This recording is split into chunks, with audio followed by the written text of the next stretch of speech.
My name is Tom Lynch, and I'm happy to be here in Kennys Bookshop in Galway. Long friends of writers and writerly sorts and bookish sorts. I'd like to read a couple poems. This one is from my last book published here in Ireland by Jessie Lendenny and Salmon Press in County Clare.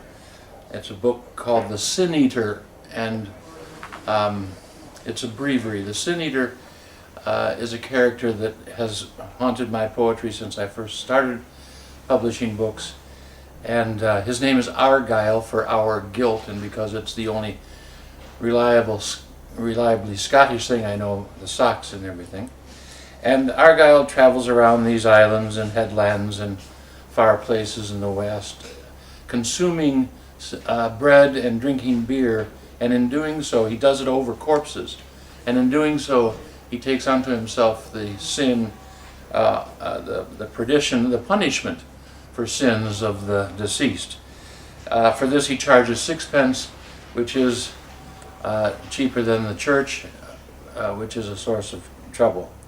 This is one of the last poems in this little collection of Sin Eater poems. It's called Argyle and Knocknagroon, which is a headland near Moveen, where I have a small house that I inherited through the good graces of Nora Lynch. May her memory be eternal. Argyle and Knocknagroon. Because he barely heard the voice of God above the tune of other choristers, batwing and bird whistle, gathering thunder, the hiss of tides retreating, children, cattle.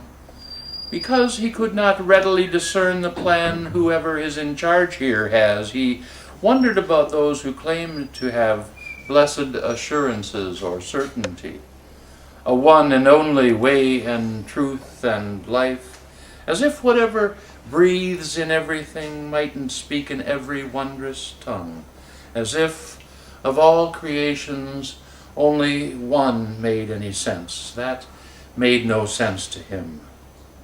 Hunger he understood, touch, desire. He knew the tenderness humans could do, no less brutalities. He knew the cold morning, the broad meadow, the gold sunset. One evening on the hill of Knocknagroon, the Atlantic on one side, the Shannon on the other, the narrowing headlands of the peninsula out behind him, the broad green palm of Moveen before him, it seemed he occupied the hand of God, open, upturned, outstretched, uplifting him. And then maybe one more poem. It was written years ago on my birthday. I took a resolve to write a sonnet every birthday to mark the passage of time, which, as most of us know, we don't feel going. So, but when I was through with this poem, I counted the lines, and it turns out to have 15 lines, which emphasizes, I suppose, the point that the older we get, the less we count.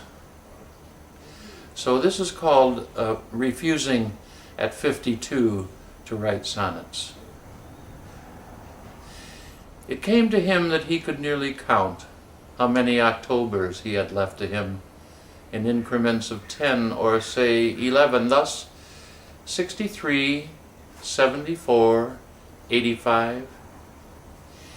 He couldn't see himself at 96, humanity's advances notwithstanding in healthcare, self-help, or New Age regimens. What with his habits and family history?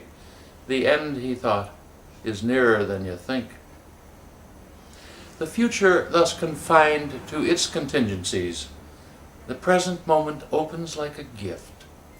The balding month, the gray week, the blue morning, the hour's routine, the minutes' passing glance, all seem like godsends now. And what to make of this? At the end, the word that comes to us is thanks.